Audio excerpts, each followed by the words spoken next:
கொடைக்கானல் மலை கிராமங்களில் ஒருவித கிழங்கு போதைப் பொருளாக பயன்படுத்தப்படுகிறதா என கேள்வி எழுந்துள்ளது. கவுஞ்சி மலை கிராமத்தில் குதிரை தாலி என்று கூறப்படும் கிழங்கை இளைஞர்கள் நுகர்கின்றனர். இந்த கிழங்கு நச்சுக்களை அகற்றும் என இளைஞர்கள் நம்புகின்றனர். வைத்தியர் என தன்னை கூறிக்கொள்ளும் நபர் இதற்காக 600 ரூபாய் வசூலிப்பதாக தெரிகிறது. இது தொடர்பான ரீல்ஸ்களும் வெளியாகியுள்ள நிலையில் இதை தடுக்க வேண்டும் என மருத்துவர்கள் கோரிக்கை விடுத்துள்ளனர். ஹெல்த் சர்டிஃபிகேட் ஓவர்சைடிஸ் வச்சு கூகுள்ல சர்ச் பண்ணனும். ஓகே. சர்ச் பண்ணி நீங்க வச்சிருக்க பொருள் என்ன பொருள்? அதான் ஹெல்த் சர்டிஃபிகேட் ஓவர்சைடிஸ். தமிழ்ல அதுக்கு பேரே இல்லையா? குதிரை தாலி. வாங்க சார், என்ன சார் நீங்க வைக்கலாம் போலாம். ஐயோ இது காமிங்க கொஞ்சம் இல்ல பாத்துங்க. நீங்க எங்க இங்க தானா? நான் தூரத்த வைத்தியர் பாலானே. வைத்தியரா?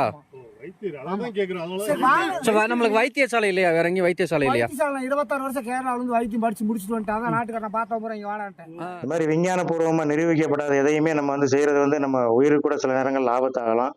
அதனால இளைஞர்கள் இதை தேடி போய் பிரச்சனையை நீங்க உண்டு பண்ணிக்க வேண்டாம்னு தயவு செய்து கேட்டுக்கிறோம். அதாவது ஆயுர்வேதமா இருந்தாலும் சரி, அலோபதியா இருந்தாலும் சரி, விஞ்ஞானபூர்வமா எதையும் நிரூபிச்சா அதுல நிரூபிக்கிறதுக்கு நிறைய சான்றுகள் இருந்தால் மட்டும்தான் அதை யூஸ் பண்ணணும்.